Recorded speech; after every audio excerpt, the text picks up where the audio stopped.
every word out of my mouth should just be June 22nd. Like from here, honestly, from here on out, I should just keep saying June 22nd. Yeah. I say it every time. Like when I'm out in the streets, I would say vote for me on June 22nd. I say it over and over. It's become like the only sentence that comes out of my mouth when I walk out my front door, because so many people, their number one question is, there's an election? When is that? Every single time, every single interaction, June 22nd. They also don't know de Blasio's termed out. They're like, well, better than de Blasio. They have no idea. It's crazy. People like my incumbent, and he's term limited, but the first thing out of their mouth is, you're trying to take Ben's seat. I'm like, no. Term limits. I would never do that. But it's amazing how many people just assume they're going to go into the voting booth and see the exact same names of all the people that have termed out over and over and over. Yeah. Which says a lot about what we need to do about education related to politics, just in general, not during the times when there are elections going on. Amen.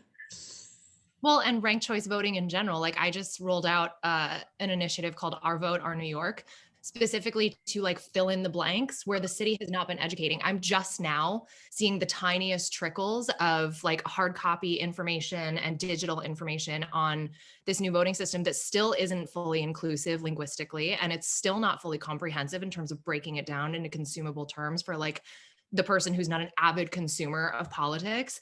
And it's enraging because at this point, it feels like deliberate disenfranchisement. You know what I mean? The fact that the dates aren't widespread, that the new system isn't widespread. Like, it's just, I want to throw something. Although I was thrilled to get this in the mail yesterday. Did you all get this? Yeah. No, I didn't get mine yet. Yeah, people are getting them. Yeah, they're getting them. I got mine. I received mine on Monday. I think I was the first in the city to receive it. The post office is so screwed up right now. This gives nobody time to research because people will see that. It'll sit on their kitchen table, live and ready to start whenever. I will shut up. Actually, Danielle, how much am I allowed to curse? Art knows this, but like, how much am I allowed to curse? I know it's God's day, but like. I think, like you said, it's a Sunday morning election season. Do what you got to do. Thank you so much. Great. So Joanna, wake him up. Wake him up. Joanna, to your point about the information, basically what they've said, and there is some truth to this, the vast majority of New Yorkers don't typically tune in until around this time. It's us politicals who are like very involved since last year. So sending information out last year will make a difference to those people that you're you're referring to.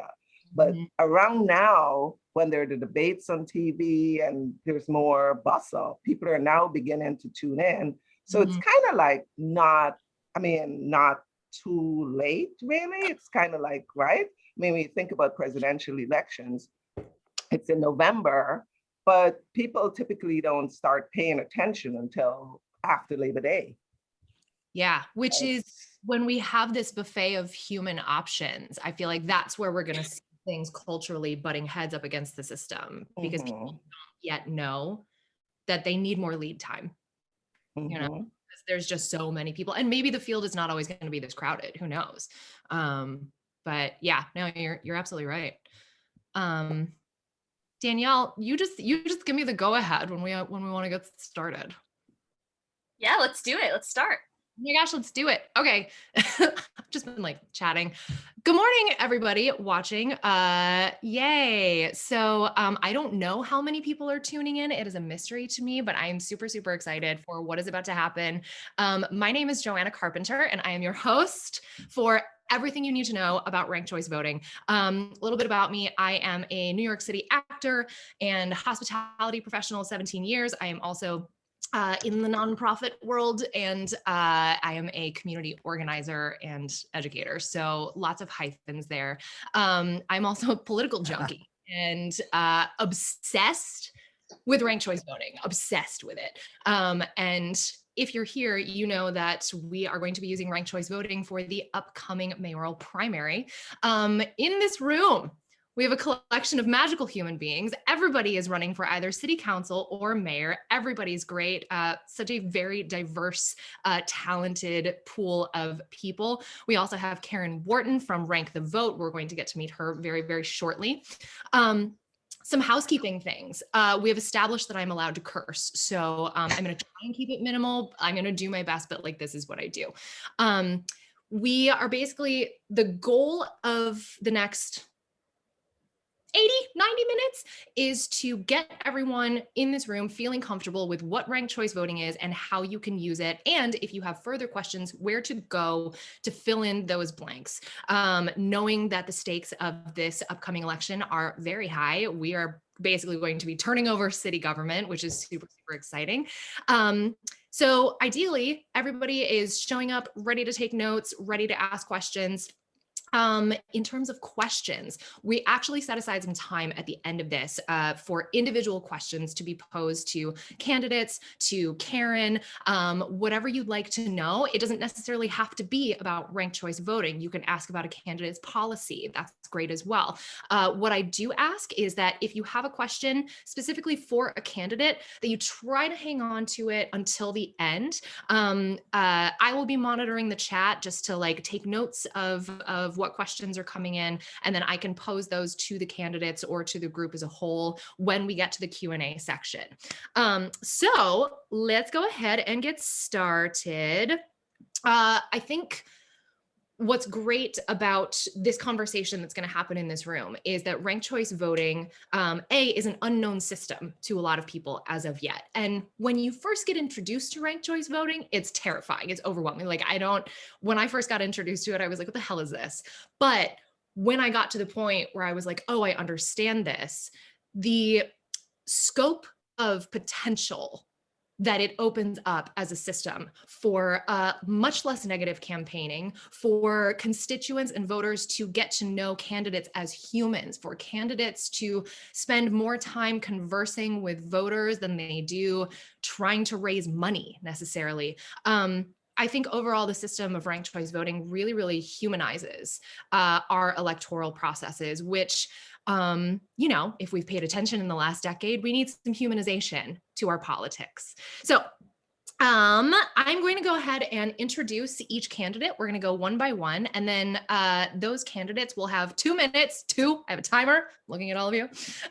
We'll have 2 minutes to just give us the 30-floor express elevator pitch on whomst you are and why you are running and what you're doing here. And it'll be great. So we're going to start with Aaron Foldenauer. He's a candidate for mayor, a veteran of New York City politics. Aaron is an attorney who has been recognized for his work addressing difficult policy issues and combating government corruption. Yay.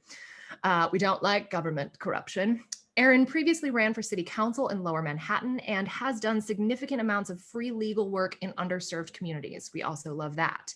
An environmental advocate, Aaron has several ideas to improve the environment, including a bicycle superhighway that would run down 3rd Avenue in Manhattan. Lord knows 3rd Avenue needs help. Anybody on the Upper East Side, you know. In the race for mayor of New York City, Aaron Foldenauer is the first candidate listed on the Democratic primary ballot. Aaron, your 2 minutes begins now. Joanna, thank you for that introduction. That was one of the best ever, if I may say so.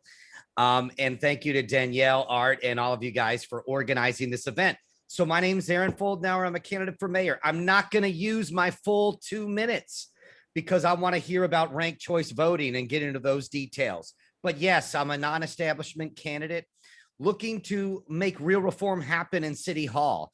As I've been involved in politics over the years, I've seen how broken our system is. We need real reform from top to bottom. I'm calling for fiscal reform in the city. New York City faces a long-term fiscal crisis that we must address.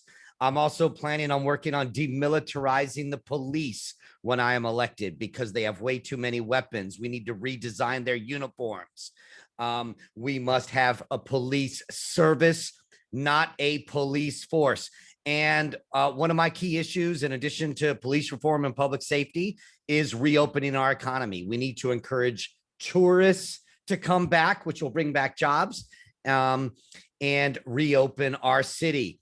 So I'm looking forward to hearing from all of you today and to hearing Karen's presentation on ranked choice voting. And I hope to earn your first choice vote on or before June 22nd. All right. Thank you, Aaron. On or before, because early voting starts on the 12th. We're going to talk about that. Okay. Our next candidate for mayor is Art Chang. Art Chang is the son of Korean immigrants and the father of 2 Brooklyn boys. Art Chang has spent the last 35 years working as a professional problem solver in New York City. He's built a dozen startups, all focused on using technology as a force for good. Imagine that. He built Casebook, which is the first web-based software platform for child welfare, which is now the system of record in the state of Indiana. He put Queens West, the Long Island City waterfront, in the ground with climate change in mind, making it one of only 2 developments in the city to not lose power during Hurricane Sandy. Pause, as a Queens resident during Hurricane Sandy, dear Lord. Great. We're also due for another hurricane. Good morning. He also co-created NYC Votes with the Campaign Finance Board to improve participation in our local democracy. He has had the privilege to work at some of NYC's most important institutions, such as CUNY, the Brooklyn Public Library, the City Law Department, and Brooklyn Tech, giving him the tools and knowledge to make real solutions for the challenges faced by the people of New York City. Art, your 2 minutes begins now. Thank you so much, Joanna. So I'm Art Chang. I'm a candidate for mayor of New York City. I'm so thrilled to be here. Happy Pride Month, everybody. In honor of RCV, and actually as a nod to RCV, which was supposed to bring candidates together, to have candidates have more of a direct connection to voters, to have messages of positivity where we came together to actually look at the problems in front of us. I was so pleased when Joycelyn Taylor and I sat down for coffee, and we found such alignment across the most important issues and alignment on our backgrounds. And we decided to co-endorse each other. So I am so proud to co-endorse Joycelyn Taylor as my number 2. Of course, I'm the number 1, but I've also committed that if we are so fortunate to have Joycelyn as our mayor, that I would commit to working in her administration, because I think she has what it takes to be able to lead our city. I've been described as a problem solver, and the angle I want to actually take with that has to do with the arts. I'm the only candidate who came from the arts. I grew up with the arts. I was professionally trained as a violinist in high school. I'm the only candidate who moved to New York City because of the arts. And I worked in architecture, and I took those creative skills into the tech industry. And then finally, I'm the only candidate who has created numerous companies who are related to the arts, or who served on the board of the Brooklyn Public Library. Because what the arts do, the arts drive innovation. The arts drive creativity. They connect our human soul with what has to get done. And so I'm especially gratified that in recognition of that, the League of Independent Theaters endorsed me as their number 1 in their RCV endorsement. And so I'm so proud of that. I also want to just acknowledge that 2 of our guests here, partners here, Chris Sosa and Jeffrey Omura, we're both nominated. I'm going to get the name of the organization wrong, but they're both nominated. Were endorsed by the organization that AOC is backing to pick progressive candidates, Courage to Change, to pick the candidates who best represent a progressive future in New York City for the New York City Council. So I'm so proud to be here with you guys. So anyway, thank you so much for having me here. Thank you for being here. I just also want to just have hats off to Karen Wharton, a dear friend and for many, many years, and fellow parent. And so looking forward to your presentation. All right. Thank you, Art. Speaking of Chris Sosa, let's dig in, shall we? So Chris Sosa is a candidate for City Council District 5 over in Yorkville. Chris Sosa is a gay Latino resident of Yorkville on the Upper East Side. He is running for City Council because we need leaders focused on serving the community with moral courage and compassion. Also imagine that, not serving powerful political interests or machines. Chris was born in Arlington, Virginia, to a working class family with roots in Appalachia, Costa Rica, and Guatemala. He has extensive experience helping to pass legislation, not litigation, in the New York State Senate, including the New York State DREAM Act, which is an amazing piece of legislation that granted undocumented students equal access to funding for higher education. He's also served the public as a journalist and an advocate in the nonprofit sector. As the next city council member for District 5, Chris will unite the community and fight for a strong and just recovery for all New Yorkers. Chris, 2 minutes, take it away. Thank you so much, Joanna. And I don't even know what to say about myself after you gave the best introduction I've ever received in my life. So, so first of all, I'm here because I love ranked choice voting almost as much as I love my friend Art Chang. Not quite. And I am so grateful to you for having us here today and for putting this on, because there are so many voters who don't know about ranked choice voting at all. I talk to people in the street every day who say, I want to vote for you, but I also want to vote for this other person. And I say, well, you can do that. You can vote for the both of us. That's the entire point of this system. And I'm thrilled to be here with a bunch of mayoral candidates that I'm also ranking on my ballot.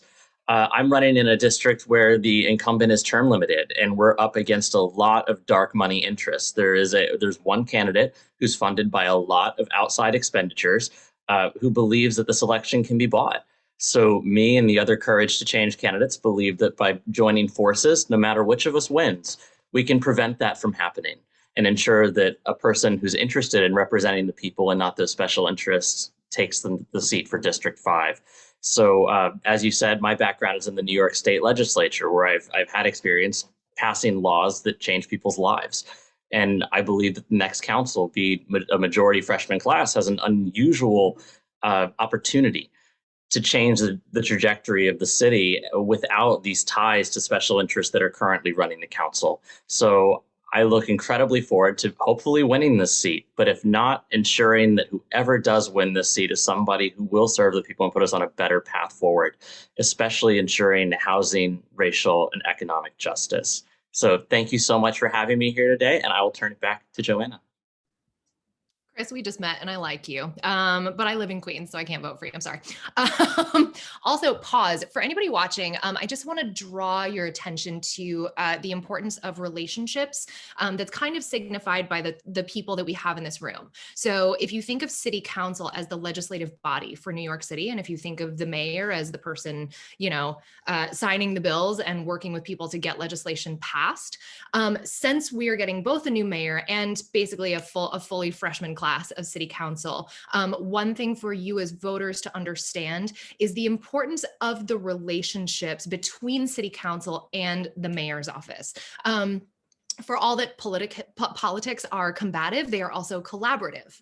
And it takes real collaboration with good people who are actually in service of the people whose tax dollars pay their salaries. It is in their best interest to collaboratively work together to pass legislation that's going to serve us all. So if you're thinking about how to kind of if you want to compare city council to Congress, basically, they pass the laws, and that relationship needs to be really, really good. That was my little sidebar. Moving on, Jeffrey Omura, who I've had the pleasure of speaking with a couple times. We are also in some of the same arts circles, and I was so thrilled to see you running for city council. Jeffrey is a candidate in District 6, and he is an artist, activist, and labor leader, an elected officer of Actors Equity, which represents 50,000 plus members nationwide, and a founding member of Fair Wage on Stage and Be an Arts Hero, organizing workers for better contracts and arts relief. He will be the first openly gay person to represent District 6 on New York City Council and the first Japanese American ever elected to public office in New York State. Also, I wore my unapologetically Asian shirt for all the Asians in the room. We love it. Jeffrey, 2 minutes. What's up, man? Who else thinks Joanna needs her own daytime talk show? I would watch that every single day. Thank you for hosting. Thank you for having us. Ranked choice voting changes the game in New York City. I was getting into bed last night and a friend sent me a voice note and he said, I just saw the joint video that we put out with one of my opponents here in District 6. I've partnered with Sarah Lind. She's another progressive. And if I don't win, I very much hope she does, because I think that's the two of us represent the future of progressivism in this city. So we put out a joint video last week asking our supporters to rank each other first and second. So my friend sends me this voice note last night. He says, I'm crying right now. I just watched your ranked choice voting video with Sarah Lind, and it just made me realize, like, our future is so bright. If this is what democracy looks like, where progressive political opponents can come together to bring about change instead of working against each other, we have such a great future to look forward to. Yeah, there are so many more questions to answer about ranked choice voting, because I'm out on the street every day and I hear people saying, oh yeah, I was talking to my friends. And these are academics. These are people who've had long storied careers, but ranked choice voting is new and they're trying to figure it out. And they're like, so if you're our first choice, we should rank you second.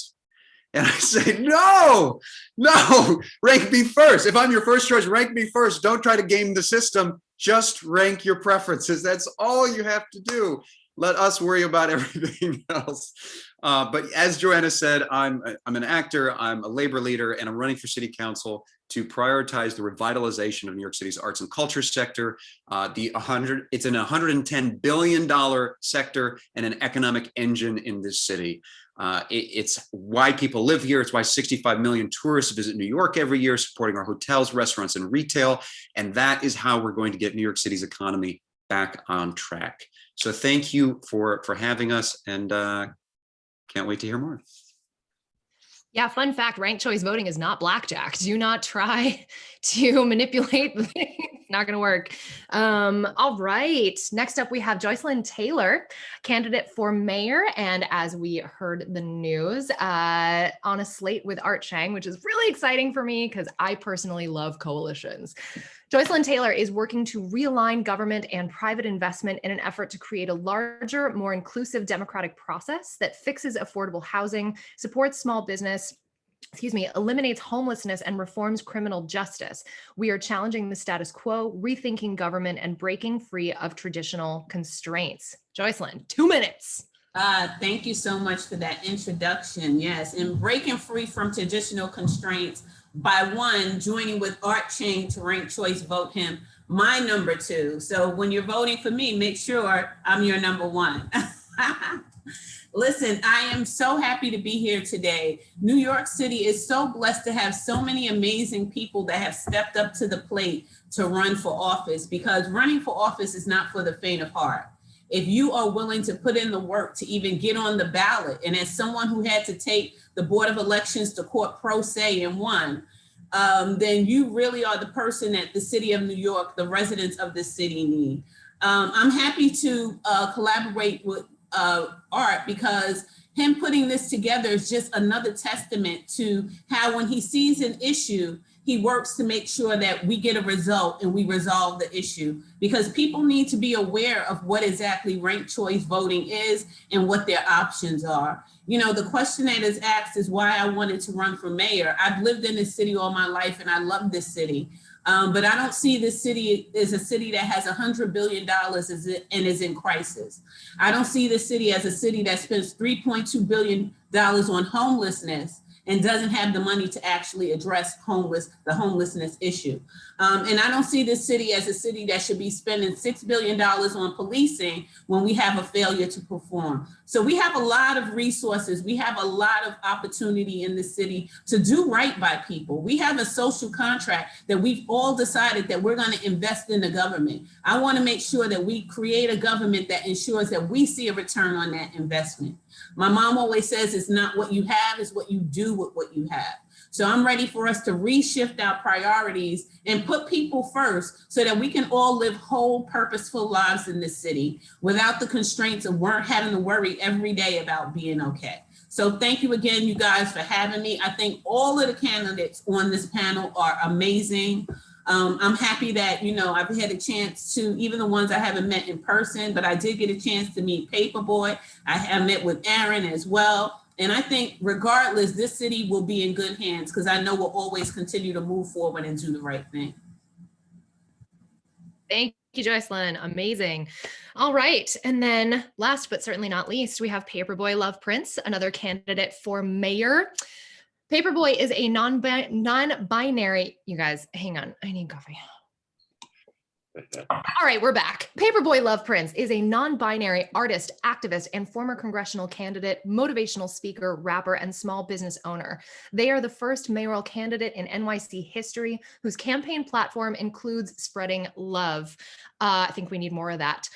Other campaign promises include a universal basic income, healthcare and housing for all, a greener New York, and cash and land reparations for Black and Indigenous New Yorkers. Paperboy, 2 minutes. Tell us about you. Paper, yeah. It's our time. One love. I hope everyone's having an amazing, fantastic morning. I'm so happy to be here with you all. To all the candidates, I love you all. Congratulations on all of your amazing work. My name's Paperboy Prince, Paperboy Love Prince, as you'll see it on your ranked choice ballot. I'm an artist, an activist, an athlete, and you know, we really use all of those things to get our message out. Right now, the city is so ready for something new. It's ready to go into the future. And I love ranked choice voting because it feels like a futuristic concept, a way that we can actually come together and get folks excited. This campaign is so fun. We're having fun, you know? Civics can be fun. Civics can be something that folks are excited about. And that's what we're doing. After this, we're having a smoke out on City Hall where we're standing up for marijuana justice and reparations for the drug war at City Hall, where, you know, I've partnered with a bunch of organizations and we're all going to get together, and not everyone's going to smoke, but those that do will. And we're going to do it on government property without a permit or anything like that, because, you know, we have a right to free speech. And we're going to be doing some music. We're going to have some speakers. I know Art mentioned you may have misspoke and said you were the only artist, I think, running, but I'm an artist as well. I did misspeak. Yeah. Artist as well. I've toured around the country and around the world, and do a lot of music to get our platform out there. I'm super excited to be here. I don't have too much to say about myself except that I love you, I appreciate you, and yeah, we've, you know, done a bunch to give away tons of food before the pandemic, and throughout that, we've thrown some of the largest protests in New York City history. And we just launched our initiative for Housing for All. I built my first home here in Brooklyn. So thank you so much. Excited to be here. Thank you, Paperboy. Amazing. These are the vibes that we need on a Sunday morning. Before we let all of you into the room, we were talking about the fact that, you know, it's the first Sunday after the first Saturday where New York was like fully open until 4 a.m. So if you're hungover and you're like trying to learn about ranked choice voting while not wearing pants or makeup, we so appreciate you. This is the work. Okay. All right. So let us meet Karen Wharton. I'm going to fangirl for a second. Karen, I'm just going to read your bio and then I'm going to let you take it away. It's going to be a great time. So Karen Wharton is a political organizer based in Brooklyn. She was the field director on Sandy Nurse for NYC Council, the assistant field director on Jason Salmon for New York State Senate, and more recently, she was the volunteer coordinator on Art Chang for NYC Mayor. She was a member of the Rank the Vote NYC team in 2019 that successfully advocated for the city charter amendment establishing ranked choice voting for municipal and special elections beginning in 2021. Y'all, it's a big deal. Karen is currently the Brooklyn organizer on Rank the Vote's NYC's education campaign program. Karen, not all heroes wear capes. So I'm going to ask myself and all of the candidates to go ahead and turn our cameras off. Everybody watching, this would be a great time to get ready to take some notes. Karen is going to go ahead and dive into her presentation on ranked choice voting and how it works. Let's do this. Great. Good morning, everyone. Thank you, Joanna, for that magnificent intro. Hello, Art, my friend of many years. We're parents together, And we're going through this political journey together in parallel paths, I suppose, I guess. Paperboy, I'm happy to meet you. I've heard so much about you. And all of the candidates, Jeffrey, Ethan, Chris, Aaron, everyone, welcome. So I'm Karen Wharton, and I know you didn't come to hear me talk about myself or anything. There's not much to talk about anyway. So I'm going to just begin the presentation. I'll do one thing before I start sharing my screen, and that is I am going to drop in the chat a link to a mock election where we will vote, we'll rank our favorite Asian noodle dish. It's not mandatory that you do this, but if you can, for many of you, it may be your first ranked choice election, and it's fun. We'll use it as part of our conversation later on in the presentation. So just click on the hyperlink. You don't need any particular credentials. You can just use keystrokes, get in, and rank your favorite Asian noodle dish. So let me begin by, I don't have, can you please give me the permission to share my screen?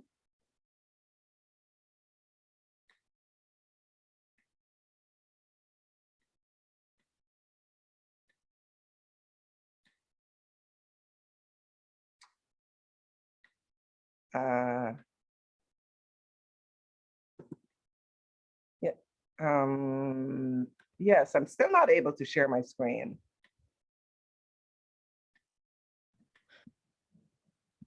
Danielle, are you able to make Karen the host or co-host?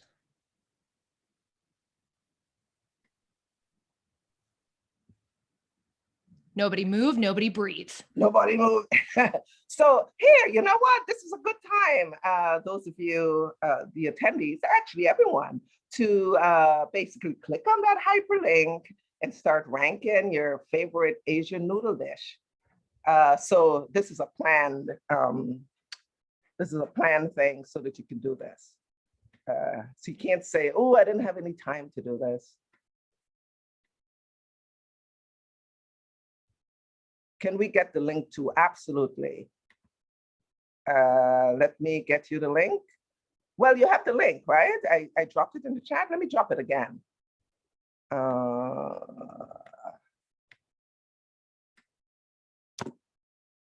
There you go. I'm still not able to share my screen. Hey, Karen, sorry about that. I'm just messing around. Aha, here we go. Okay. Yep. There we go. Here we go. All righty.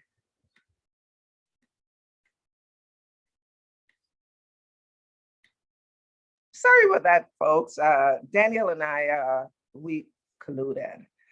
We really wanted you to, really to participate in the mock election. And so we planned that little, delay, so to give you extra time. But anyway, here we are.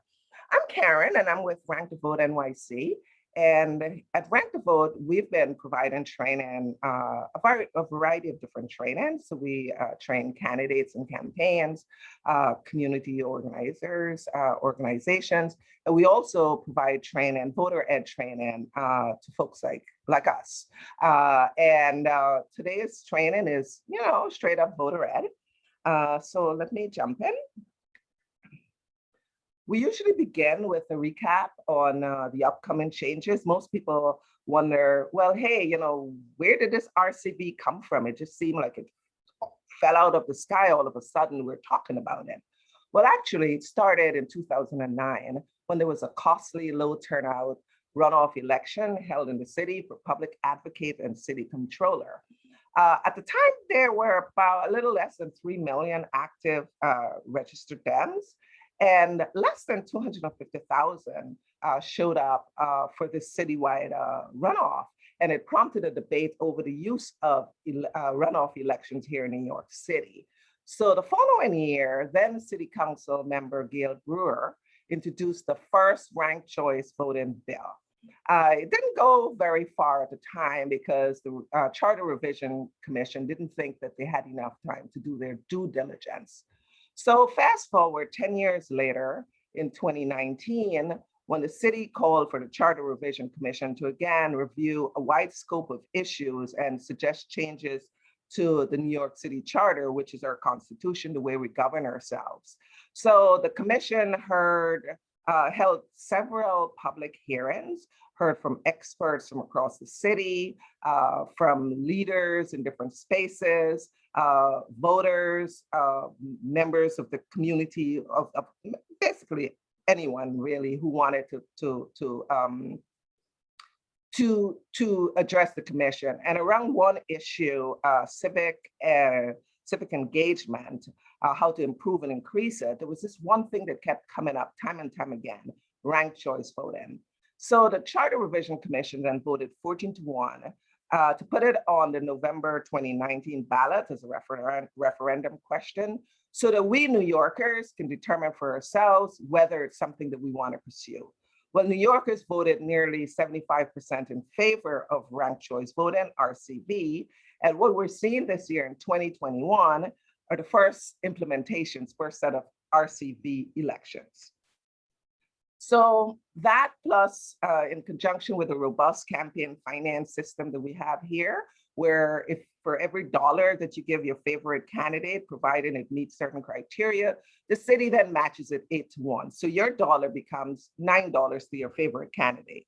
And what that has done, it's lowered the entry barrier, the barrier, the financial barrier, so that anyone or more people who want to run for city or office, higher office, can throw their hat in the ring without needing deep financial pockets. That and the implementation of term limits. And what we're seeing this year is a wealth of diverse candidates, many of whom are from similar backgrounds, similar communities, similar demographics, have similar ideology, who under the old system would have risked splitting the vote. For instance, we have this year, in the mayoral race, there are 2 Asian American candidates, there are 4 African American candidates.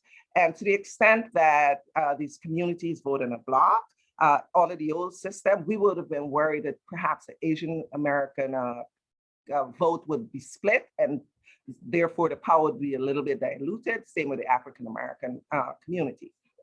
On the ranked choice voting, we don't have to worry about that because voters can simply rank whomever they choose. Also, under the old system, city council members were elected with a plurality, meaning the person with the most votes. It didn't have to be a particular percentage of the vote, just most votes. And in some instances, candidates won with as little as 20% of the vote. Well, when you're winning with 20% of the vote, it means that 80% of your community did not select you, did not choose you. And that's not particularly good for democracy, and it makes it a little bit harder to govern. So what is changing is that starting this year, all local primary and special elections in the city of New York for city council, borough president, public advocate, city controller, and mayor will be ranked choice voting elections. Now, ranked choice voting will not cover state races nor congressional races. It doesn't cover your judgeships, and it doesn't cover the DA races. And it's only primary and special elections, so no general election in November. Another big change is that we'll no longer have runoffs, and candidates will need to win with a majority of the vote, 50% plus 1. And for you, the voter, a big change is that you now have the option of ranking up to 5 candidates, including a write-in, if you so choose. And public service announcements, as Paperboy, or actually a few of you mentioned, that voters are not quite aware of when election day is. Well, election day, primary election day this year is Tuesday, June 22nd. Early voting begins Saturday, June 12th, this Saturday, and runs through Sunday, June 20th. And a schedule of the polling site schedule is already online. It's published. You can get that from vote.nyc. And I'll drop that in the chat later as well. The last day to request an absentee ballot is June 15th. And election day, of course, June 22nd, the polls will be open from 6 a.m. to 9 p.m. One other thing I'd like to point out is that your early polling site might be different from your election day polling site. So you need to check into that, and you can locate your site by going to findmypollsite.vote.nyc. I'll drop that later on in the chat as well. But you're here to hear about ranked choice voting. So you're asking, what the heck is this thing? Well, ranked choice voting is kind of like what it sounds like, where you, the voter, you get to choose your top 5 candidates and rank them in order of your choice. So your first choice is the person whose values are most closely aligned with yours. This is the person you think will do the most for you, your family, and your community. This is the person you want to have win and represent you. Your second choice is someone who you like, right? And maybe it was a close decision between your first and your second. And another way of looking at it is, if your first choice has to leave the race tomorrow for any reason, you will still want to participate in the electoral process. You'll still want to vote. And at that point, your second choice becomes a backup to your first and will be elevated to become your preferred candidate. Our implementation of ranked choice voting in New York allows for a third, fourth, and fifth choice as well. These are all backups to your, in the event your top choices are eliminated. So we have a video we'd like to share with you.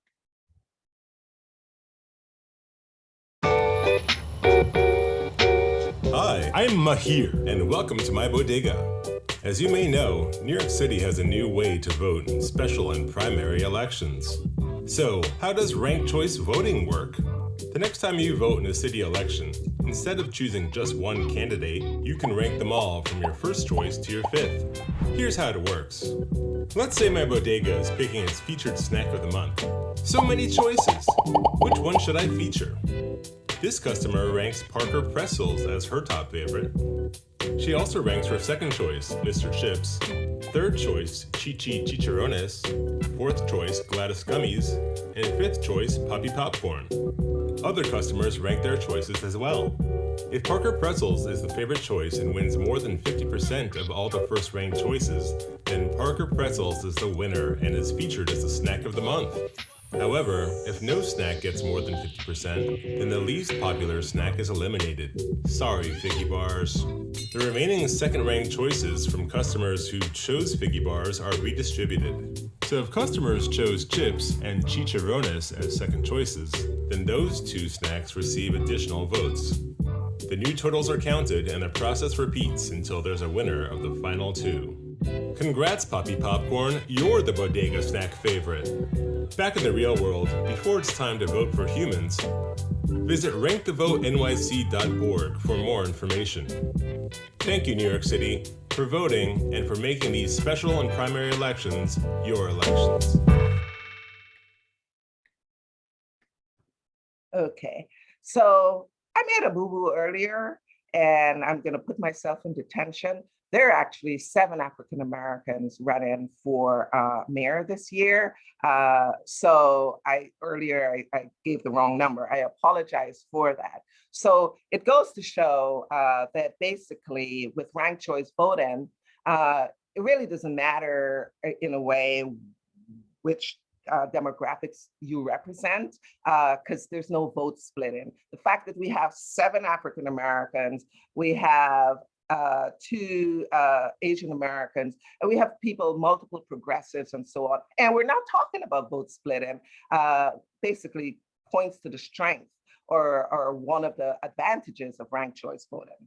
But anyway, this is what your ballot is likely to look like.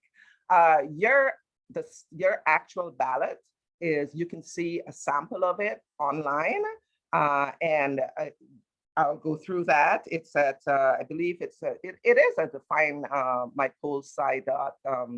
You can find your sample ballot there, and you can basically look to see who you are eligible to vote for in advance of your going to the polling site, or in advance of your actually sending in your absentee ballot. So this way you can do some research of the real candidates, but this is a sample ballot here. And so what you'll see is that for each race that you're eligible to vote in, the candidates' names will be listed in rows. And to the right of that will be columns labeled first, second, third, fourth, and fifth. And so when you go to vote, let's say in this mayoral race, you wanted to choose Jess as your first choice. You'll find Jess's name on the list, and you move over to the first choice column and you fill in the oval. And then you're going to choose, let's say, Oba as your second choice. You find Oba's name, you go across to the second choice column, and you fill in the oval there. And if you wanted to use a write-in, you'll write in the name over here. Let's say your write-in is your third choice. You fill in the bubble onto the third choice column. And you do that for all of your rankings. So now you'll have 2 sheets of papers when you vote, when you receive your package. One will be ranked choice voting. And if you're eligible to vote in non-ranked choice voting elections, there'll be another sheet, and it'll look different. You wouldn't have these columns listed first, second, third, fourth, and fifth. It'll be the old system. So what I'm going to encourage you to do is pay attention to which one you're voting in, which one you're filling in the bubbles for, and also turn the sheet over to make sure you're voting in all of the elections that you're eligible to participate in. So now there are 2 terms that you'll hear frequently mentioned in terms of when RCV is discussed. One is rankings, and rankings is the way you express your preference of candidates: first choice, second, third, fourth, fifth, and fifth. You only have 5, up to 5. The other is this idea of counting rounds. Well, a round is the process of determining if there's a winner. And after all of the votes have been counted, after all of the first choice votes have been counted, if someone has 50% plus 1, a majority of first choice votes, that person, that candidate would be declared the winner. If no one has 50% plus 1, that's when ranked choice really kicks in. And essentially we have instant runoff. And what that means is we begin to, in each round, we eliminate the lowest vote getter, and we then redistribute the votes based on the voters' next highest ranked candidate or choice. And I'll show that in the next slide. Now, the official winner will not be declared until all votes have been counted. This is all in person, whether it's early or an election day, affidavit, absentee / mail-in, and military votes. Now, the rule in New York is that absentee votes cannot be counted any sooner than 7 days after election day. And this is to allow the post office to deliver all of the absentee votes. So, and then there's this other thing last year where we've had another law passed so that voters, if they make any kind of what I would call a clerical or administrative mistake on the envelope of their ballot. So for instance, if your signature on the envelope doesn't match the signature they have on file, they're supposed to contact you and give you some time to go in to cure your vote. So, or to fix the mistake. So what this all means is that odds are we're not going to know who the winner of an election is on election night. It may take some time. And we're projecting it'll take about 3 weeks. 7+ days to manage the absentee ballots, waiting for military, and then going through the rounds. But this is not because of ranked choice voting. If you think back to the presidential election in Georgia, when President Trump thought he was the winner of Georgia based on the tally on election night. However, because there were so many absentee ballots, by the time the absentee ballots were counted, the results had changed. And if you recall, it took some time for all of them to be counted. And that was not a ranked choice voting election. So all of this is to prep you and to ask you to please have some patience. All votes have to be counted in New York. And odds are we wouldn't know the results of these elections for some time, so maybe 3 weeks. So I'm going to stop sharing this screen right now. And I am going to bring up, I'm going to go through the mock election with you.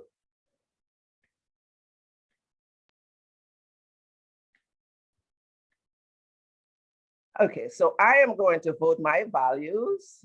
I'm going to go with pad thai, pad see ew, drunken noodles, udon. Here we go. And I'm then going to hit submit and go to the preliminary results, which is the most interesting part of this, right? So we've been running this mock election across the city in some of our trainings. And to date, 737 people participated in this mock election. 50% plus one of 737, they tell me it's 369. I'm not gonna, question that. So 50% plus one, 369. So if someone gets 369 out of the gate, the candidate is the winner. There are 10 candidates. So let's see how things pan out. Let's go to round one. And this is what the scoreboard will look like when after all of the votes have been counted, all of the first choice votes have been counted. So we have Japanese ramen at the very top with 171, pad thai 142, all the way down to beef noodle soup at 27. But no one got 50% plus one, which is this line here of 369. So this is when we begin to go through the additional rounds, and we eliminate the lower vote getters and redistribute those votes based on the next highest choice on that ballot. So the first to go is beef noodle. So 27 people chose beef noodle soup as their favorite. But when we eliminate beef noodle, we don't toss those 27 ballots. What we do is we look to see who did those 27 voters choose as their second choice. And then the candidate will their second choice candidate will get their vote. It still is only one vote, but it's with ranked choice, your rankings basically determine the path that your vote takes, who your vote is ultimately assigned to. So let's go through the elimination process. Let's go through the rounds. First to go is beef noodle. And as you can see here, Japanese ramen got 2 additional votes from beef noodle, 1 pad thai, 9 hand-pulled noodles, and so on. So we keep doing this. We keep going through the rounds until 2 candidates are left in the race. And at that point, the person with the most votes wins. So in this case, it's Japanese ramen with the most votes. And the other thing to note here is this idea of exhausted votes, 58 here. And what that means is that of the 737 people who participated in this mock election, only, how many was it? 58. Only 58 of them did not have Japanese ramen or pad thai anywhere on their ballots. And so when your ballot runs out of candidates, right? When there are no more candidates left on your ballot to inherit your vote, then your vote in that race, your ballot in that race is considered exhausted. But the other thing to note is that you see Japanese ramen did not start out with this many votes, right? At the very beginning, only 171 people chose Japanese as ramen as their first choice. But Japanese ramen was able to build a winning coalition with first, not just first choice, but second, third, fourth, and fifth. So Japanese ramen was not everybody's favorite, but everyone, the majority of the people in this mock election favored Japanese ramen. So Japanese ramen now has a mandate, can go forward, leader knowing that even though the majority, even though not everyone loved Japanese ramen, everyone can live with Japanese ramen. I'm gonna stop, go back to my presentation.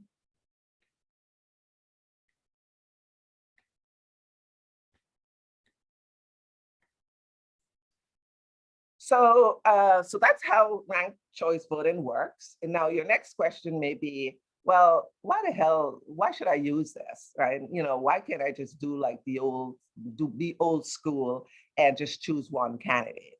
Well, you can still do that. You can still choose one candidate if you really like the old system.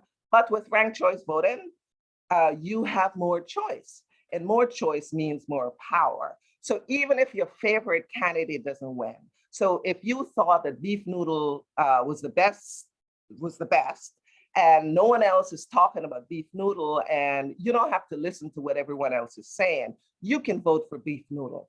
And if beef noodle wins, then we're all happy.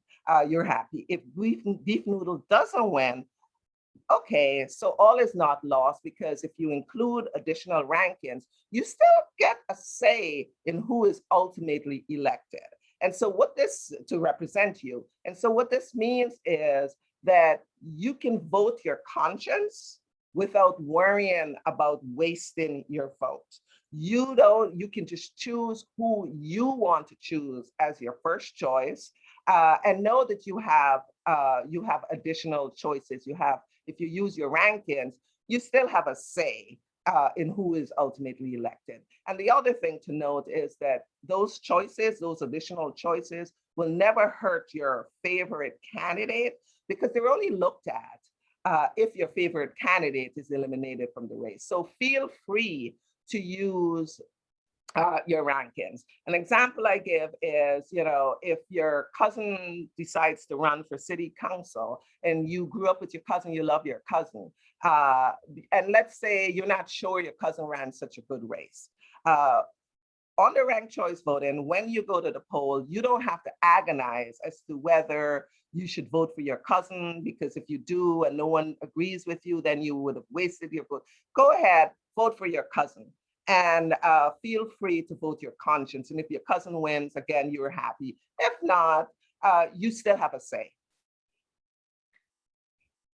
And usually there's some frequently asked questions. We try to anticipate some of them. And the first one is, how many candidates do I rank? And you can rank up to 5 candidates, as many or as few as you'd like. The second question is, do I have to use all 5 of my rankings? No, you don't. Your vote will still count if you only select one candidate or a couple, or you go the full Monty, all 5. It's your ballot. You get to determine how you use it. Now, the thing is, with a ranked choice voting ballot, the power lies in the rankings. So the more rankings you include, the longer you have a say in the process, okay? The more of a voice you have in the process. However, if there are 5 candidates or 6 candidates in the race, and 3 of them you just simply, or 2 of them you just could not tolerate, you don't have to vote for them. You don't have to select them. You don't have to rank them. Rank only people you want to have represent you. can I rank a candidate more than once? So can you rank candidate A? Can you choose candidate A as your first, second, third, fourth, fifth choice? Now, if you do that, you're not doing your favorite candidate any favors. You're not doing yourself a favor either, because it'll be processed as if you had selected candidate A only once and you left the remaining of your rankings empty. And if candidate A is eliminated, then your involvement in the process will also end. So you're not sending a message to the system. Your vote is not going to be supercharged. It's not a weighted system. So, really, you're not doing anything. You're not doing your favorite candidate any favors by doing that. Now, can you rank multiple candidates for the same choice rankings, right? First choice. Can you select candidates A, B, and C as your first choice? Well, that is considered an overvote, and it's a no-no. If you do it, whether it's for your first or whichever preference it is that you choose multiple candidates for, particularly your first, if you do it, all is not lost if you vote in person. Because when you slip your paper ballot into the scanner, the scanner will flag that as an overvote, and it'll give you the option of correcting that. And you can say, hey, I did what I did. I know what I did. I don't want to correct it. And you can override it. Or you can ask the poll worker for a replacement ballot. And you have up to 2 replacements. Okay, you're entitled to up to 2. Now, you don't really want to get down to your third ballot and then you make a little mistake for some other little something and then invalidate the race. And so rule of thumb, 1 oval per column and 1 oval per candidate, no more than 5 ovals on your ballot. If it's invalidated though, know that it'll only be invalidated for that race. And again, does it hurt my favorite candidate to have a second choice? No, because the choices are only looked at if your first candidate is eliminated. So feel free to use your rankings. And the core RCV essentials to remember, starting this year, for municipal races only in local and special elections, in local, special, and primary elections, you get to choose up to 5 candidates and rank them in order of your preference.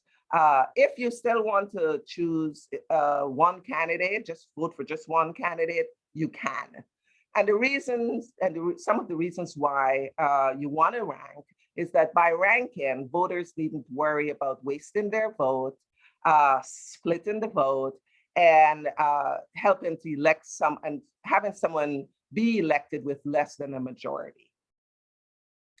And so, this video, it's from an Oakland, California race, and I thought that I would include it. It would be good to include it in today's presentation because there've been some cross endorsements in our group here today. So I hope you enjoy it. Here we go.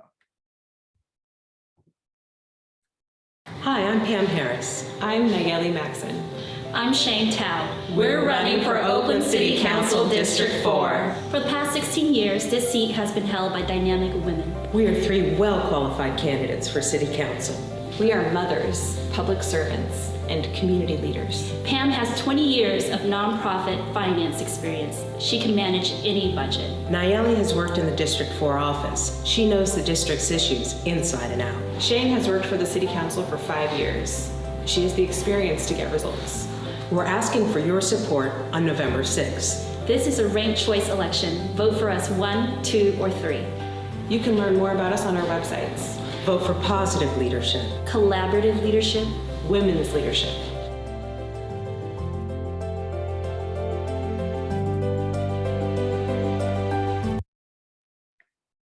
Okay, and so this is our contact information.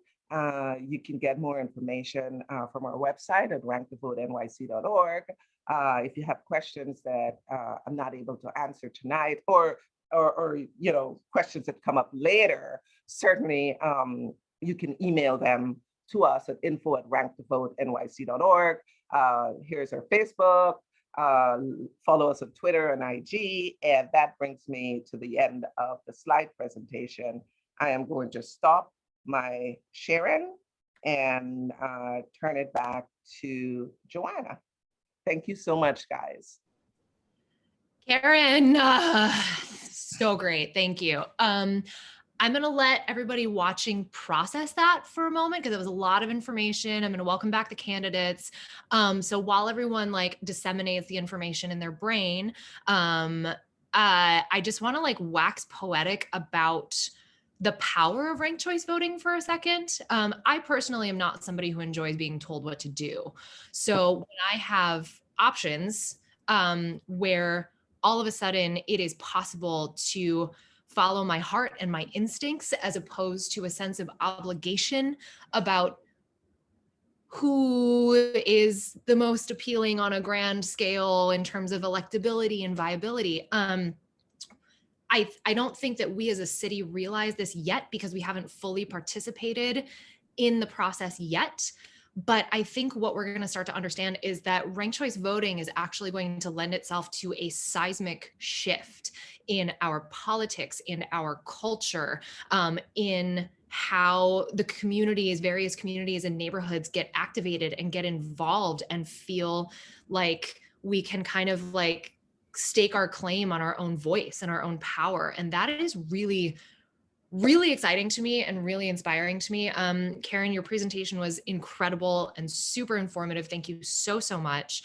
I'm just so happy. Also, things that have kind of occurred to me across the last few weeks of my own organizing and listening to Karen speak, for everybody watching, it is really important that you intentionally take your time at the ballot box. I heard from a lot of people during the presidential that it was very frustrating to wait in such long lines. Now we had such long lines because New York went, wait a damn minute. And we got in line at 6 a.m, like it was an audition for musical theater, and waited outside in the cold to cast our ballot. And that's super important. I also think as New Yorkers, we tend to like plow through things, right? Like we get it done. We think we can just like dip in, vote, go back to the thing. So there's two things that we need to remember. Early voting exists for a reason. Take advantage of early voting, because if lines are long on the 22nd, y'all, you don't want to feel rushed at the ballot box. The other thing is take your time. If you're watching this, that means you are probably already researching what candidates you want to have on your ballot and how you want to rank them. Do not let a sense of obligation to go fast for this first go round with ranked choice voting pressure you to sprint in and out. Take your time, be intentional about it, and be thorough. Because as Karen was kind of talking about mistakes and slips and stuff like that, it's very easy to get overwhelmed with everything and rush through, but it is not in any of our best interests to do so.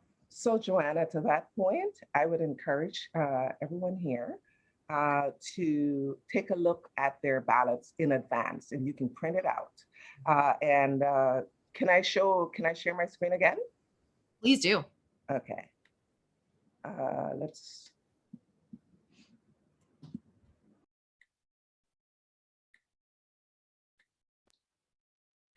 So you can go to find my poll site, vote.nyc. And at some point, my computer will respond. And I will put in my address.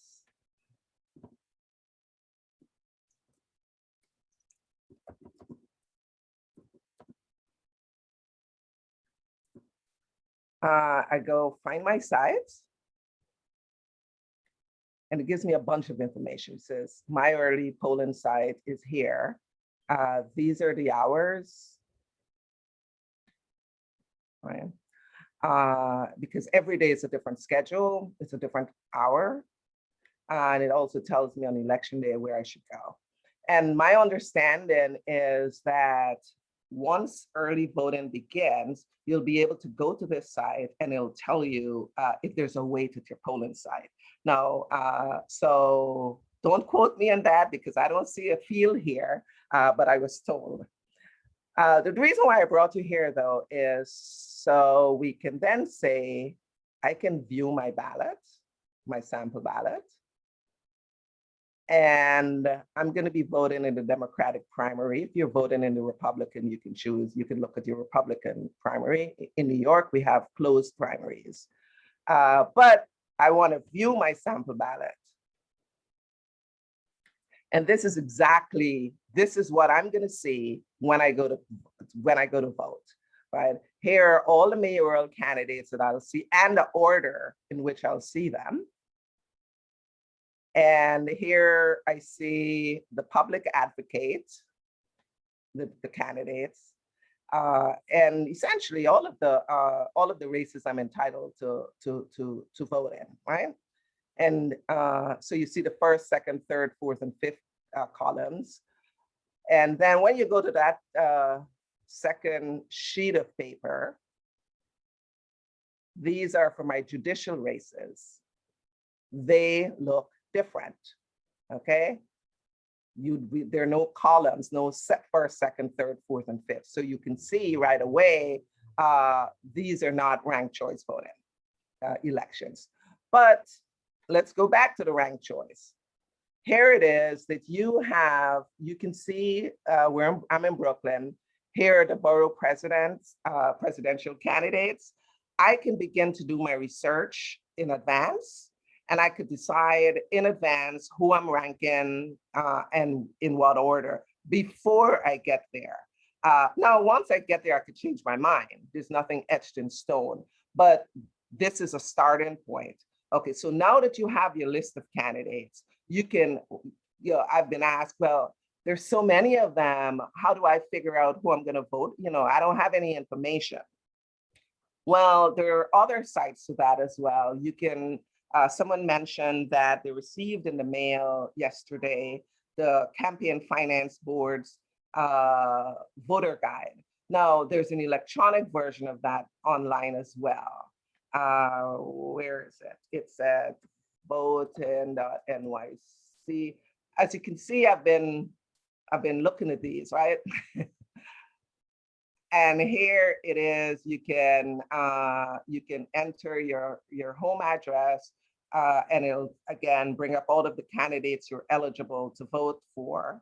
And you can also find my council district. There's a ton of information on this site that you can use to start doing research for some of your rankings. There's another site called electnyc.org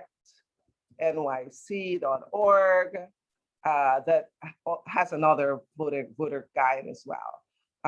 So I encourage people to do a couple of things. Determine how you're going to vote, whether you're going to vote in person or by mail. If you're going to do in person, when you're going to do it, essentially create a plan. When you're going to vote, whether you're going to vote early or on election day. And now that I've shown you how to get a copy of your sample ballot and where to get some additional information, the candidates here are going to tell you why you should vote for them. But that's just, well, I think there are 3 mayoral candidates here today. No, 4 with 3, right? Paperboy will correct me. Let me look at the chat, right?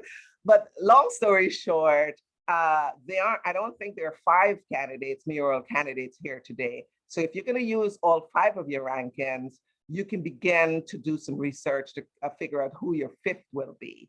And to the extent there are other races that you're voting, start doing your research now. Ranked choice voting, ask a couple of things, ask something of voters, and that is that we be a little bit more judicious in and do some research in choosing our candidates. It also asks something of our candidates. It asks our candidates to reach out to beyond their base. I always say if the candidate's base is 60 or 80% of the community, we're good, right? But if not, and most candidates don't have a base that is 80% of the community, it's usually like 30%, maybe 40%. So candidates have an obligation to reach out beyond their base to get to 50% or plus one. And candidates also, so candidates need to send information to you, somehow get in touch with you and tell you what their platform is. And so we'll hear more of that today. So this is one way candidates are doing that. Okay, so those are the two things. So you, the voter, you have to do some work, and candidates, they have to do some work as well. And that is how we become a little bit more civic-minded here in this wonderful city of New York. And I've blabbed enough. Back to you, Joanna. I love your blabbing, Karen. So a couple things. And I believe Jeffrey might have dropped a similar link in the chat. One thing that you can do is that you can, and Paperboy mentioned this, apply for your absentee ballot like immediately, like right now. The link I just dropped in the chat will take you to the Elections Board portal where you can request that ballot. My favorite thing that I did for the presidential election was skip the line. I requested an absentee ballot, filled it out at home, and then just trotted my happy ass to my polling place, skipped the line, dropped it in, got my sticker, and ran away and felt like I accomplished something. So especially if you are like very time constrained, if you are still concerned about being around a lot of people with COVID, please definitely hop on and get your absentee ballot ASAP, because we're still having, issues with the postal service. So there's no like guarantee that it will get to you on time. So add that to your to-do list for like the next couple days, right? The other thing, Karen, this is a quick question for you.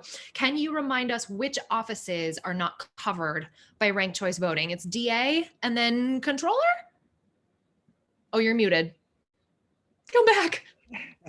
So I'll tell you which offices are covered. Right. And anything that I don't mention is not covered. Great. So the ones that are covered: mayor, city controller, public advocate, borough president, and city council. Those 5. Now, okay, I said anything that I don't mention is not covered. So now people get confused because we see our DAs as being local. But the DA race is, I guess, controlled by the state. It's not a municipal race, even though they serve locally. Same with the judges. So those 2 races, judicial races, you may see on your ballot this year, in June, but they are not ranked choice voting elections. Got it. Thank you. Cool. So while just a friendly reminder for everybody, I know everyone's probably still like processing all the information, taking notes, writing things down. So while you do that, I have some sassy questions for all of the individual candidates. And then if you have a question that comes up, because we've got about 25, 30 minutes before we have to wrap up. Art, you look like you're about to say something. Okay. Aaron, I see you. Give me 1 second. So if you have questions, please drop them in the Q&A. I will be taking a peek at that. And if you don't have questions, that's also okay. This is a lot of information. And the intention of today is to really like glean as much information as possible. We process how we process. So Aaron, what is your question? Thank you, Karen, for the presentation. One thing that some people have started talking about with ranked choice voting is the idea of affirmatively telling people that, sure, go in and rank the people you like, but whatever you do, do not rank XYZ candidates. Because if you put them in, even at the end, 4th or 5th, you might help them get elected. So I was just wondering, first of all, you, Karen, what you think about that, the idea of telling people don't rank someone for XYZ reasons. And is that a moral or ethical thing to do? Is that like a good thing to do in the right circumstance? How do you sort that out in your mind? And I just wanted to see if anyone else has any comments on that. It's a good question. good question. I don't endorse that. My position is people can do whatever they want with their ballots. Okay, so it's your right. It's your right to vote, and it's your right to do what you feel is proper with your vote. Okay. Having said that, I will say not to choose. If you don't want someone to win, you don't rank them. Anyone you rank, you're basically saying, I want this person to represent me. So if candidate Z is intolerable, right? You know, Holocaust denier, white supremacist, whatever, and you don't want that person to represent you, do not include them on your rankings. If you include them, you're basically saying, it's basically you're voting for them. Yeah, so that's what I have to say about it. I love that. How about we don't have any of that? Karen, I actually had a follow-up kind of piggyback on Karen's question, which is a question that I've also gotten, is that you have to be registered with a party. You cannot be a registered independent in order to vote in the primaries, which is another thing that I will get pissed off about later when I have more time. So if someone is a registered Democrat, when they open up their ballot, will they see everybody who's running for mayor, or will they only see the Democratic candidates since they are a registered Democrat? New York has closed primaries. So firstly, if you are, so you get to participate only in the party primary, right? So if you're an independent, you don't get to participate in the primary. Okay, so if you're a registered Democrat, when you show up, whatever they give to you, you will see only the candidates that are running on the Democratic line. If you are a Republican, you'll see only the only candidates that are running on the Republican line. And this is for primaries. In the general election in November, then you'll see everyone because the general election is open. But again, if you want to vote, if you want to participate in New York State primary elections, you need to align yourself with a party or advocate for change. Do both. Do it all. Okay. We got a question from an attendee. This is from Dasha. It was really interesting to hear that Art and Joycelyn are ranking each other. To the other candidates, who are you ranking second? And are you thinking of co-endorsing anyone? If you're a candidate and you want to share, raise your hand and I will ask you to unmute. Chris. I am ranking Rebecca Lamort second in my race. I will also be ranking Trisha Shimamura, Kim Mascaratolo, and Billy Freeland. Amazing. I love that. I'm not leaving any blank spaces on my ballot, and I encourage everyone else not to leave any blank spaces on theirs either. Absolutely. Aaron. Yeah, thanks. For those who joined late, Aaron Foldenauer, I'm a candidate for mayor. So I have not made a number 2 endorsement at this point. I'm in discussions on that as on a daily basis. And honestly, I actually don't know what my rankings are going to be. I mean, the mayoral race, people are moving up, people moving down, people are getting endorsed, people are getting unendorsed. So a lot of things are still happening right now. So I'm proud to say I have not been unendorsed by anyone yet. So hopefully it won't come to that. So again, I encourage you to check out my platform at Aaron for NYC and look forward to continuing the conversation. Y'all, I'm just going to say it. This mayor's race is the fucking Wild West out there. And I love it because we have ranked choice voting. Paperboy, I saw your hand. Yes. I love ranked choice voting. At this point, you know, I'm like a lot of voters. I really don't decide until voting day, until I get to the polls. I feel like you see a lot happens those last 4 days before the election, last 2 days. So, and for me, I'm all about making these candidates work as hard as possible for my vote and to ensure that they're going to work as hard as possible for me and my community once they're elected. So for me, I currently don't have, and I don't anticipate, unless something really enticing happens, I don't see that happening, because I feel like this is a whole separate conversation, but I personally feel like the endorsement process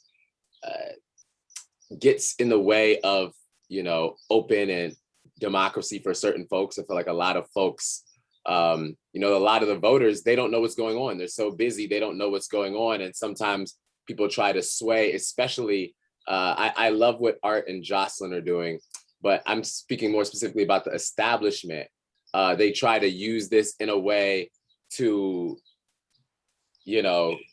consolidate their power and keep their power, instead of letting the folks, that regular, everyday working class people get their choices out there, try to influence us. So for me, I kind of I'm a little bit against that, but I love everyone on this call, and I love what you all are doing and using ranked choice voting in a way to uplift folks outside of the establishment. The other candidates have any thoughts? Jeffrey, Yeah, sure. So as I mentioned before, here in my race in District 6 for City Council, I partnered with one of the other progressive candidates. Her name's Sarah Lind. We released a joint campaign video. Check it out on our social media. So she's my choice for number 2. Amazing. One follow-up on that, Joanna, if you don't mind. And that is, I've gotten, as many of you, a lot of campaign mailers. And I've been surprised that I haven't seen, I don't think, any sort of joint mailers where candidates have said, okay, this mailer's paid half by one candidate and half by the other, where it says vote 1, 2, or vice versa. So I see Jeffrey might be saying he's going to do it, but I'm surprised I haven't seen more. And just about all the mailers I've gotten say vote for me as first choice. There's not a lot of, choose me as second or third. So I'm surprised I haven't seen more. There hasn't been more money actually spent on this, but I'd love to hear other people's comments. Yeah, if the post office will cooperate, voters in my district should be receiving a joint mailer tomorrow, crossing my fingers, from Sarah and myself. Awesome. And can you preview that for us? Will it say, it'll have both of your pictures? And It'll have a side by side. Yeah, it'll have a side by side and say, rank us 1 and 2. Because we share progressive values, and that's why we've partnered together. Just yesterday, Jeff Colton, the political reporter, tweeted out a photo of a mailer that a candidate somewhere in Queens or Brooklyn, I can't remember now, that specifically said, rank me second. And Jeff Colton was commenting that was the first time he had seen a candidate explicitly ask voters to rank them second. And I think I was trying to figure out why a candidate would do that, because we really need those first choice votes in order to progress to the next round. And I'm thinking it was maybe a mailer targeted specifically at his opponent's supporters, which would make sense. If voters out there already have a first choice, then you need to make sure you are their second choice. This is where it gets fun, right? Like there's so much this is an investment now.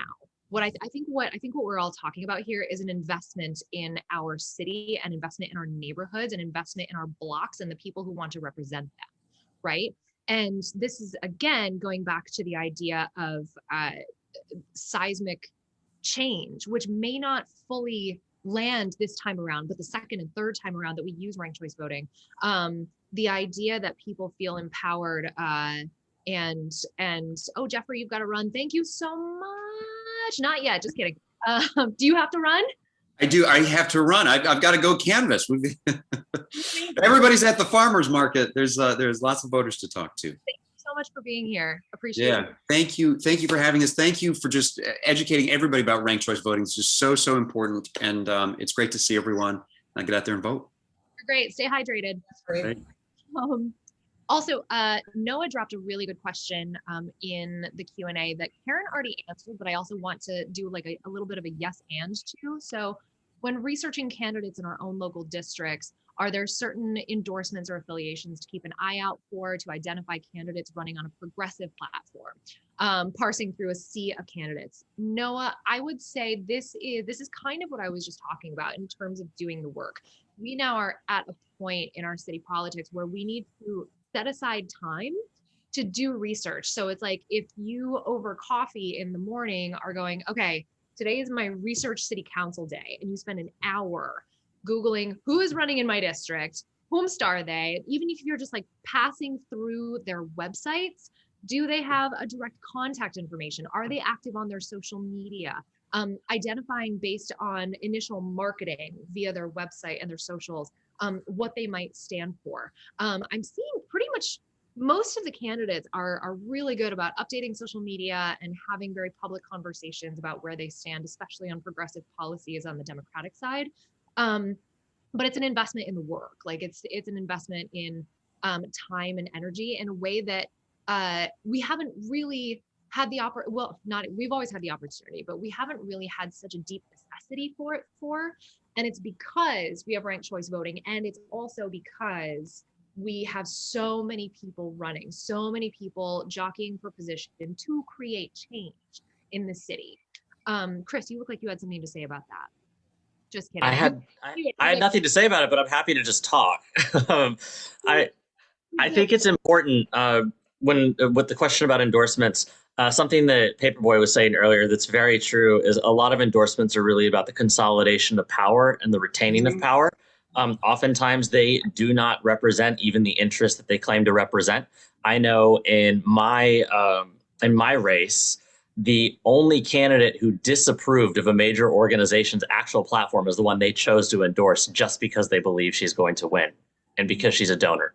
So we really cannot overvalue endorsements over independent research. Make sure that you're actually looking at your candidates' positions and histories and not taking anyone's word for it, because a lot of these endorsements are incredibly misleading. Yeah, that's a really good point.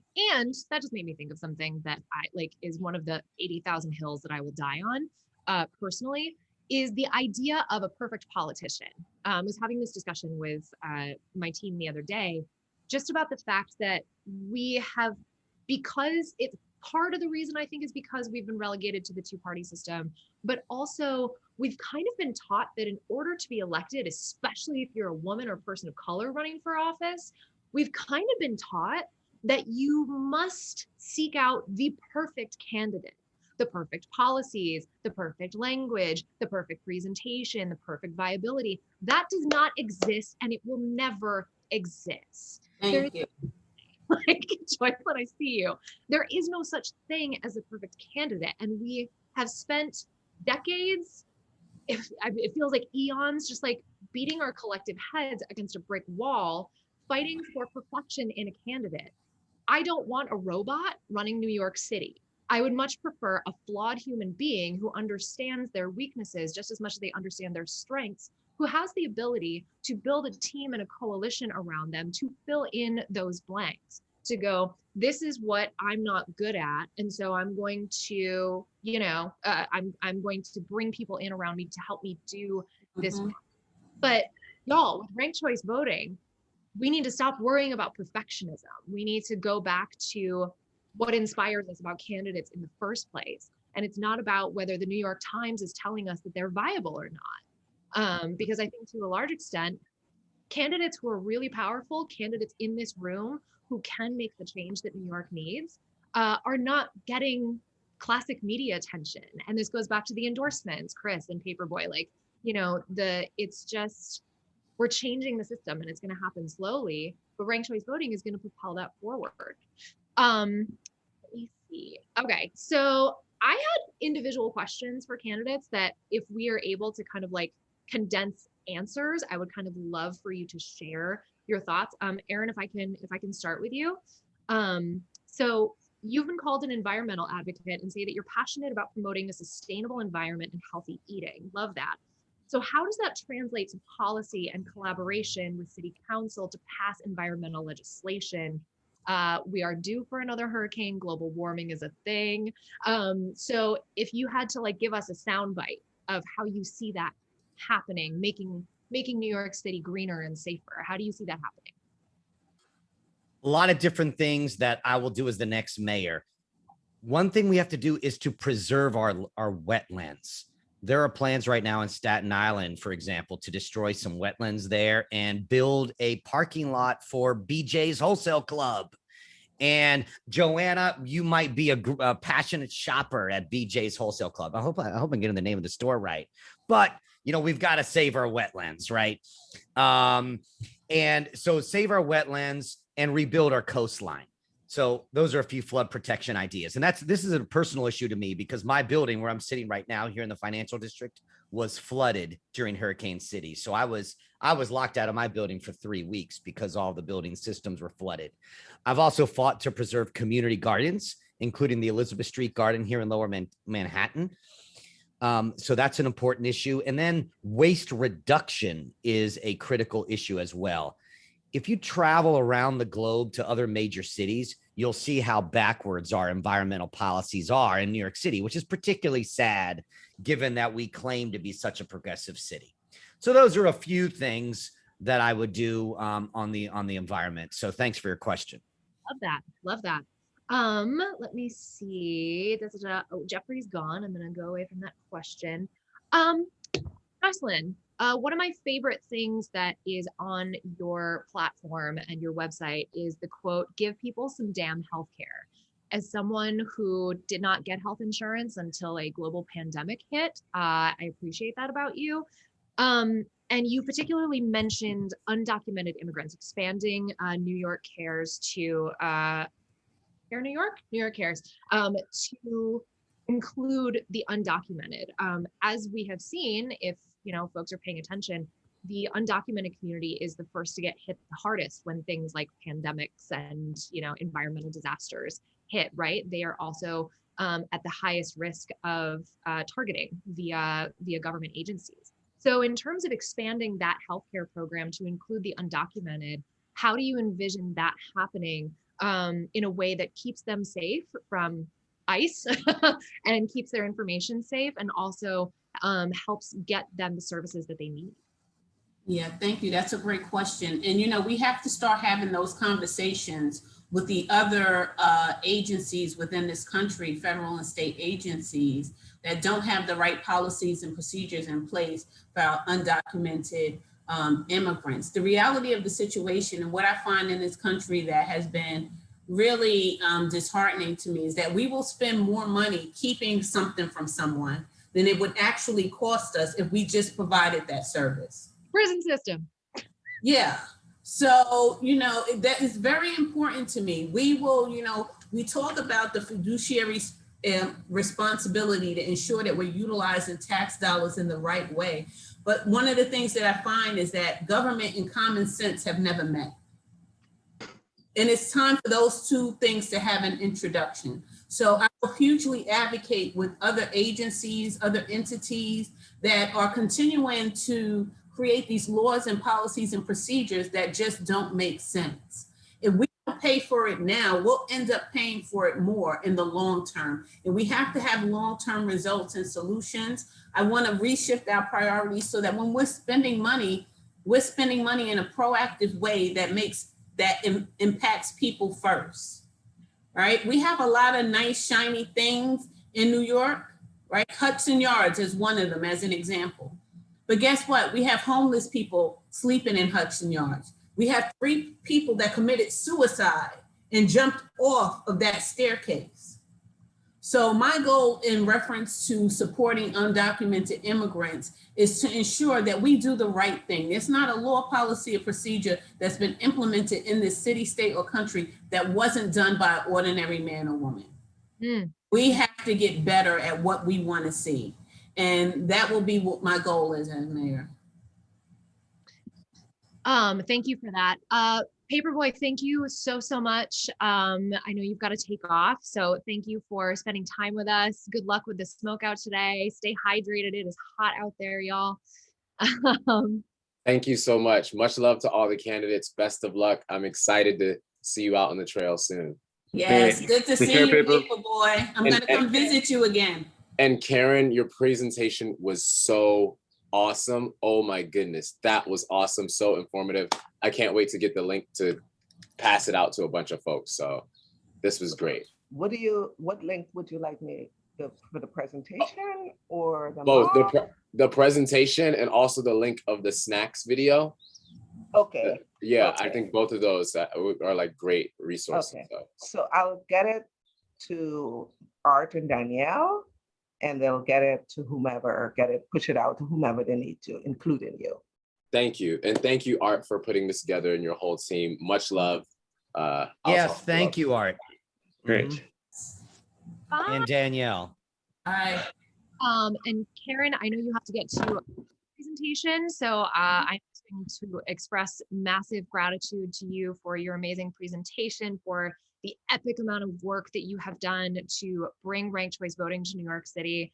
When we see the changes that this new system has been able to enact, we definitely have you to thank for that in large part. So thank you for everything, and thank you for being here. Appreciate it. Thank you. Enjoy, and best of luck, everyone. Thank you, Karen. Thanks. The list of attendees. Okay, so we still have some people watching. So since we have people in the room, I've got Art. Do we have time for 1 or 2 more questions for y'all? Yeah, I think if the audience has questions, I think maybe that's a good time, or I'm happy to answer a couple more.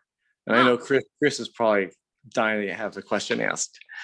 Chris, I have a question for you. Actually, this is a good piggyback off of the discussion with. I'm afraid you said that with a tone. Oh, Yeah, I was like, I want to hear this question. False advertising. False advertising. We're good. My question for you is, your platform also consists of a major focus on New York City's immigrant communities, especially you being a Latino. And coming from an immigrant family yourself, what do you think is ideally the biggest key step City Council, especially a freshman class of City Council, can take in collaboration with a new mayor to make New York a better, safer place for immigrants to not just arrive, but to thrive? Because right now, a lot of folks in the immigrant community are not thriving. Documentation status is the single biggest barrier for immigrants to accessing social services, education, and the like. A lot of times, even services that are available are afraid to be sought by immigrant families because they're afraid that their documentation status will be revealed through that process. So something that the next council and mayor can do is make it extremely clear to immigrant communities that they are welcome to these services, and that we are proactively refusing to collaborate with the Department of Homeland Security in any way whatsoever. Their information will not be shared. We will protect it. We will use our offices to protect it. We'll provide free legal services from our own offices. I worked on a pilot program with CUNY Law when I was in the New York State Senate. We were one of the first offices to launch it in our district office, which was free legal advice for people facing deportation or eviction. So I think that we can, by changing that culture, we're going to see an uplift. And we also need to make sure that we're breaking down the barriers of access based on documentation. So one of the things that we can do is simply remove the requirement of stating documentation status at all to any of us. You do not need to be documented to receive a New York City ID card. So we need to focus more on that form of identification that is not linked to documentation status, and ensure that the next mayor is making that consistent through messaging and executive policy. Chris, I hope at some point that you and I can get coffee, because I run an organization called 86 The Barrier, which is language learning for Spanish-speaking hospitality folks to even the playing field in terms of language facility. And I'll have coffee with you literally anytime. Yeah, I like where your head is at. You are just as caffeinated as I am. Super caffeinated. My second cup. I got a new French press, you guys. Like, we're good. Thank you for that. Art, you talk a lot about efficiency and about streamlining data and transparency, and using data to make New York City not only more transparent, but also more equitable and more functional. So this might be a little bit of a petty question, but I'm really interested in your, which is, what is the most inefficient thing about New York City that you are the most excited to fix? Oh my God, there's so many inefficiencies. I know. It's truly staggering. I'm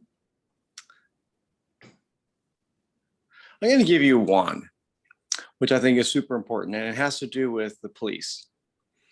And I think there's a very strong contrast between the state of New Jersey and their data transparency around things like police records, but also what police do on a daily basis, all the police cameras and how quickly that data gets reported, and then also how easy New Jersey has made the search and presentation of police officers' disciplinary records, state law across the state. So you have the state right across the river that is using data to make this vital information more transparent. And you look at New York City and how much effort it's taken to do things like repeal 50A, right? To actually start to open up police disciplinary records, the fight to get camera footage from police officers, and all of this stuff is based on a governance problem. And the problem there relates to data and where we come back from. In the New York City Charter, the city-owned data is deemed to be proprietary to the city and therefore confidential, except by exception. So open data the city's open data platform represents the data that is been decided to be released. But don't the people of the city own our data? Shouldn't we own the data of our government? So, one of the things I proposed is a city charter revision commission that would consider, among many things, deeming city data to be public data and opening it up. But making it public data doesn't mean just putting reams of data into a public vehicle like open data is. But for it to be truly open, it has to be understandable by the people. Like we have to, and all of us here around the screen are very well educated. But I would challenge any of you to go to the open data portal and figure it out. Unless you have a degree in data analytics or are willing to slog through those reams of data, you are not going to find meaning in that data. So, we have an obligation to enable people to see and use that data and really return it to the ownership of the people. I love that. I love that so much because we live in such a data and tech driven world now, and it can feel very difficult to catch up and understand. But the withholding of this data is effectively bottlenecking city efficiency. Yeah. If I could just make one more comment, because I think I want to just kind of tie together a few things that you had talked about. So one of the challenges about running for mayor is that the presentation of the mayoral race is essentially the same as for a city council race. The focus is on everybody's political views. Are we more progressive? Are we less progressive? And we're actually hiring somebody. We're asking voters to hire the chief executive of one of the largest organizations in the world. And this is a hiring decision. So would you ever hire anybody using this process? And the answer is very clearly no.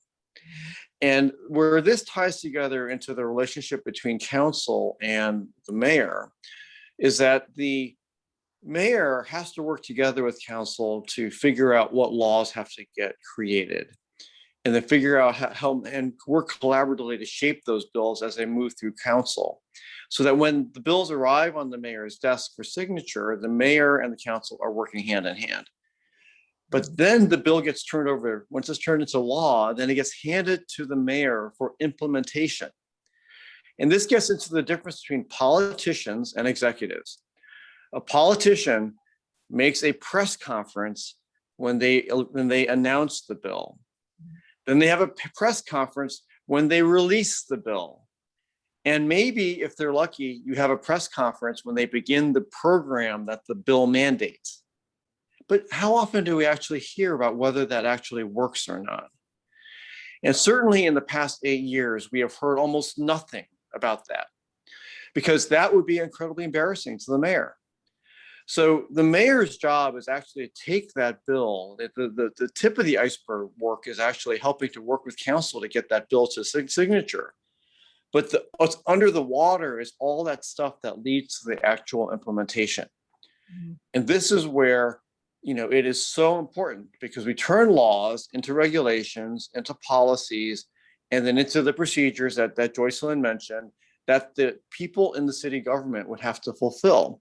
And those things have to be done in collaboration with communities and with key nonprofits and other stakeholders in order for them to be really successful. And then you have to have the data to show whether you're being successful or not. And then have the courage to say, well, this thing isn't really working the way we thought it would. And have a public conversation around improving that, which may mean going back to council and getting an amendment to that bill. Mm-hmm. So much. So much. Okay, so we are at 1 o'clock. I want to thank everybody who came to this and watched and hopefully learned. And also, you all have homework. So what we learned over the last year in particular, but also in the last couple of years, is that a single person's voice and vote absolutely matters, and it matters more than we have ever been taught that it matters. So if you are here in this room as a viewer, as a note taker, as someone who is learning about this new system, who is learning about these candidates, your job is to go tell people in your network about the candidates, about ranked choice voting, about everything that you know. You do not have to be a policy nerd. You do not have to be a self-affirmed political junkie. You don't have to have all the answers, but your job as somebody whose taxpayer dollars go to funding our city and ideally making it a better place, your job is to tell your friends. So take whatever you learned here, spread it out there. We still have a couple weeks before, a week and a half before early voting starts. And continue asking questions, continue digging in, continue questioning the status quo in whatever way that means to you, because your vote matters, your voice matters.